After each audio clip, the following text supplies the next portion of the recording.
जय माता दी। जय श्री राम।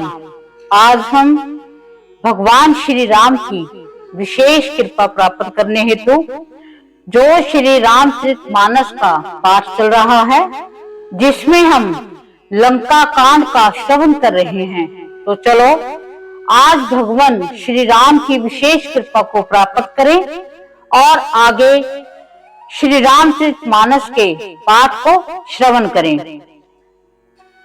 कोटिन मेघनाद सम सुबह उठे हर्षाए, झपटे ही टरे ना कपि चरण, पुनि बैठी सिरनाए।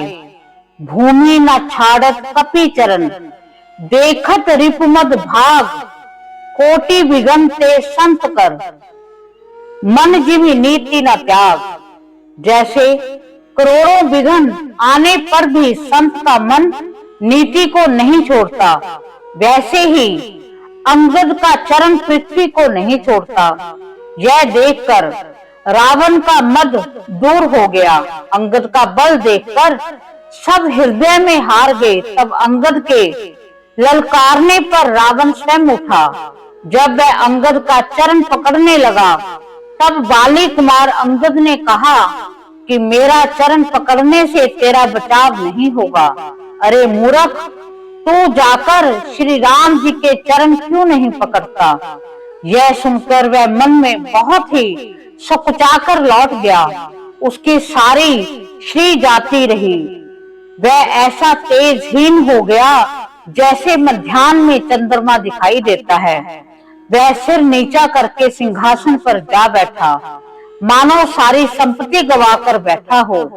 श्री रामचंद्र जी जगत भर के आत्मा और प्राणों के स्वामी हैं। उनसे विमुख रहने वाला शांति कैसे पा सकता है? भगवान शिव कहते हैं कि हे उमा, जिन श्री रामचंद्र जी के भ्रू विलास से विषम उत्पन्न होता है और फिर नाश को प्राप्त होता है, जो तृण को वज्र और वज्र को तृण बना देते हैं, उनके दूत का प्रण कहो कैसे चल सकता है?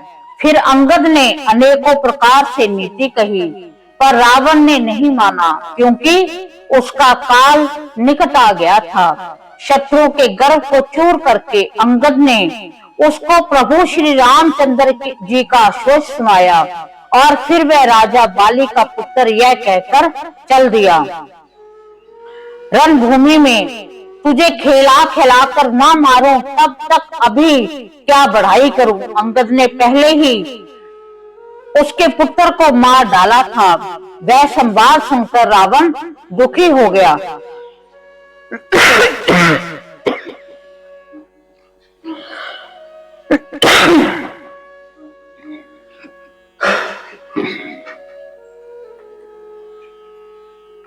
अंगद का प्रण देखकर सब राक्षस भय से अत्यंत ही व्याकुल हो गए।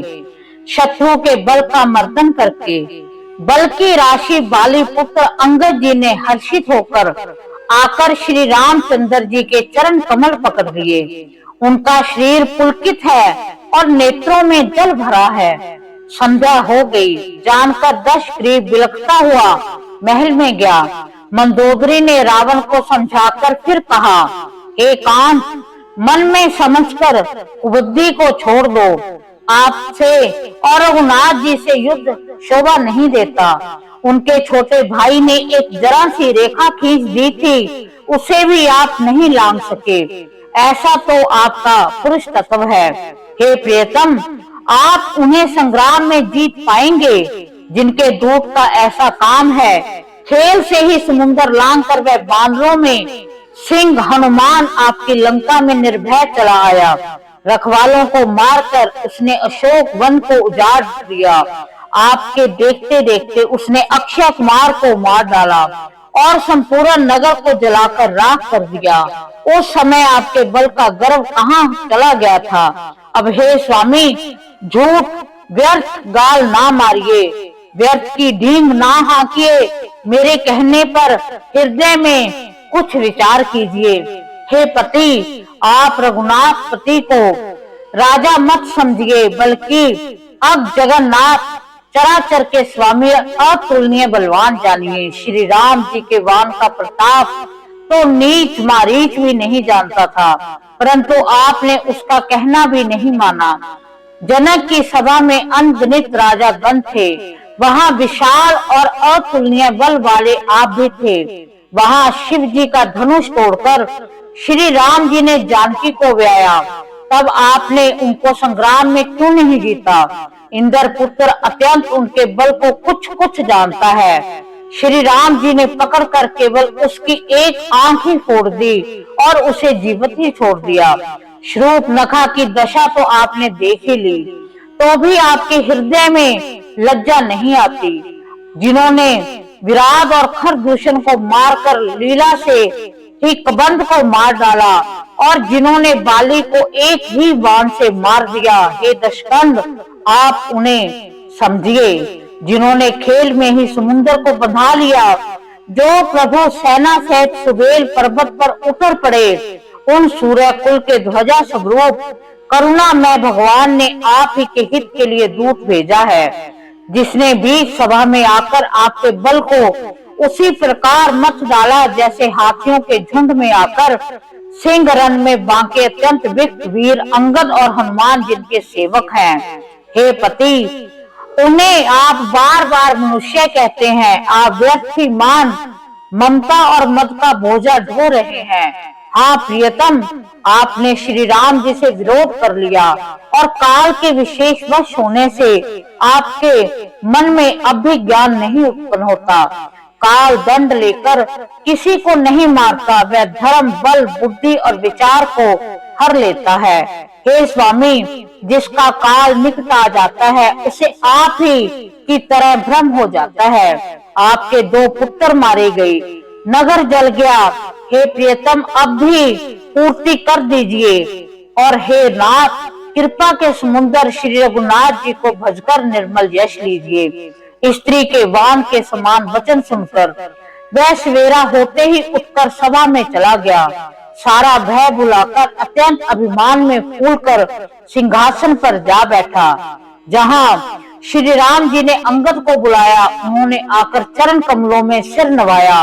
बड़े आदर से उन्हें पास बैठाकर खर के शत्रु कृपालु श्री राम जी हंसकर बोले, हे बाली के पुत्र, मुझे बड़ा कौतूहल है कि हे तात, इसी से मैं तुम्हें पूछता हूँ, सत्य कहना, जो रावण राक्षसों के कुल का तिलक है और जिसके अतुलनीय बाहुबल की जगत भर में धाक है, उसके 4 मुकुट तुमने फेंके हैं।